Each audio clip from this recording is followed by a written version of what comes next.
Welcome. A question that I'm routinely asked is there a proper workflow in Photoshop?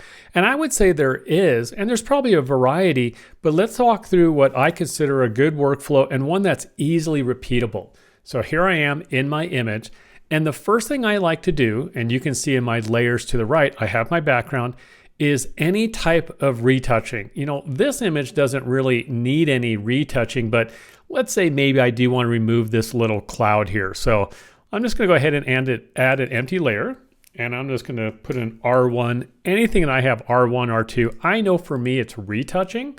And let's see how it does just removing this quickly. I'll use a spot healing brush, and I kind of like it there, but just for the video, we can make it go away. All right, that worked pretty well, but it's just simply a retouching component for this one. Didn't really need to do that. The second thing I like to do is all my global adjustments. And I do the retouching first because when I do my global adjustments, it then affects the retouching. If I do my retouching later, well, then I kind of run into some problems. And for me, the next thing I like to do is my overall contrast. So I'm going to go ahead and do a levels adjustment. And I'm just going to slide in my highlights a little bit and darken down my shadows. I'm just setting the overall black and white point in the image. So that's my overall contrast. And let's go ahead and do some mid-tone contrast. I'm a little old school, so I definitely like curves. It's part of how I started out with Photoshop. So it's just a little bit of an S curve. But again, I happen to like contrast quite a bit, not blowing out any information. And perhaps there's maybe some global color I want to do, maybe some hue and saturation. So I'm going to bump up, I'm on the master, my hue and saturation, just bump up the saturation a little. Don't want to go crazy here, but then I can say, is there any color in this image that I also want to change individually? And a lot of people will get mixed up here thinking, oh, well, if you go down and do, let's say, the blues for the sky, that's a local adjustment. The reality is it's still a global adjustment because it's all the blues in the image.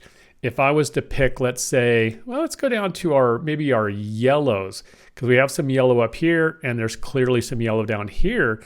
And if I make some adjustments, you'll see it's the yellows throughout the image. And so that's still a global adjustment. Let's go take a look at the blues just for fun. Actually, I don't think I want to change the color. I think I'm going to change the saturation on the blue just to make it a little bit richer. So I've done some more global adjustment. So at this point, I have levels for the global contrast. I have a curve for my mid-tone, a little bit of a hue and saturation change. At this point, I'm actually ready for my local adjustment. And this is where I have to look around and think, well, what do I want to adjust? For local adjustments, the best way to look at it is anytime you have a selection, it becomes a local adjustment because, well, you're localizing it. Let's see what we can do to this grass down here, maybe to make it pop a little bit more. I think what I'm going to do is use color range. So I'm going to go up to select, and I'm going to do a color range. And I've already played with this a little bit, but I'm going to go ahead and sample a color in here. And so I've sampled the tone right there, and I could adjust the fuzziness slider, always a funny name on there. I think, what do I want? That's a little too much. I'm going to back it off, click OK, and I get, whoops, I actually made a little goof here. I was on my hue and saturation, so I just changed my mask. So I'm going to undo that. I'm going to go back to my background layer. That's a good mistake to actually have. And I'm going to go to select, color range, and it's already plugged in. I might raise the fuzziness a tiny bit, click OK, and now I have the marching ants that I want. And maybe I don't want this area up here to be affected. So I'm going to grab my lasso tool, hold down my Option key to subtract, so I don't have those extra areas. Now I do want this to go to the top of the stack. So let's see, maybe a little hue and saturation on this one also.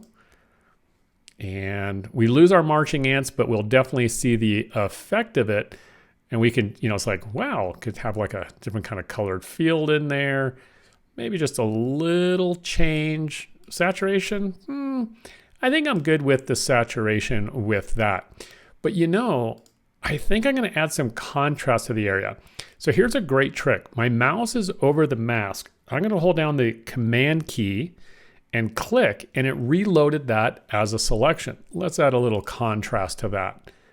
So the histogram shows the information, so I don't want to start way up here. So I'm going to raise some of that, drop this down, and I'm going to protect my curve. So I'm going to bring that back down. So it just gives it a little pop in there. And I'll say, okay, that might be a little bit too much. Now, I do recommend labeling all your layers. This time, just for the video, I'm going to hold off. But I think I'm going to drop the opacity on that. Okay, I like what's happened. Maybe we want to kind of darken down the sky. And I'm going to do this in 2 steps. I'm first going to do a curve, and I'm just going to darken everything down. But this is a global curve right now. You'll notice everything in the image became darker because my mask is pure white. But I'm going to fix that. I'm going to reset my foreground background colors. I'm going to go to the gradient tool on the left-hand side, and it's just set to a classic gradient, white to black. And when I come down, it's going to make a gradient on the mask that's white to black. So where it's white, 100% of that adjustment comes through. Where it's black, it'll be masked off. So I'm just dragging straight down. And so what we can see, if I turn that on and off, well, that looks pretty good here. So we'll take a look at the before image and then the after image. So very quickly, that's kind of the typical workflow. We always work from the bottom up. We have our background. We do all of our retouching. And what's nice is any of the adjustments I do above will also change the retouching. And the reason I do global before local, if I dove in and did the local adjustment, and I'm like, oh, I like it, but then I do a global, well, that global then would have changed the local. And also just a quick check on the mask. I'm going to hold down my Option Alt key, and that's the gradient mask for one curve. And this will be the mask that I'm using for that front grass area. So we have a lot of control. Hope you enjoyed the video.